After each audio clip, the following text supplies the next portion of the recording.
Disturb আসছে, রং বেরোচ্ছে এরকম হচ্ছে? তো এই যে কাজটা আপনি এখন করছেন, এখন মনে কেমন এসছে, ফিলিংসটা কেমন? আমি তো নিজেই করলাম, আশা করছি পারবো। পারবেন তো? তো যারা আপনার মতো এই কাজটা শিখতে চান, আপনার মতো যাদের বয়স হয়ে গেছে বা যারা এই কাজের সাথে বেকার কোনো কাজ করছে না, তাদেরকে আপনি আপনার মন থেকে যেটা বেরোচ্ছে ফিডব্যাকটা আপনি একটু দিয়ে দিন। আমার প্রথমেই মনে হয়েছে যদি শিখতে হয় ভালো জায়গা থেকেই শিখবো। তা আমার প্রথমেই মনে হয়েছে যে জারা প্রিন্টার্সে গেলেই আমি সঠিকটা শিখতে পারবো এবং খুব সহজে শিখতে পারবো।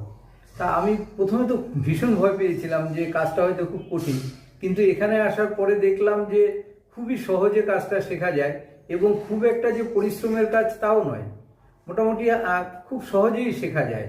আমার মনে হয় যে যারা নাকি বেকার রয়েছে, ঠিকমতো চাকরি বাকরি এই দুমূল্যের বাজারে এটাই আমি বলছি আমাদের রাজ্যের যে অবস্থা, এখন তো চাকরি বাকরির কোনো ইয়ে নেই। তো যারা বেকার বসে আছে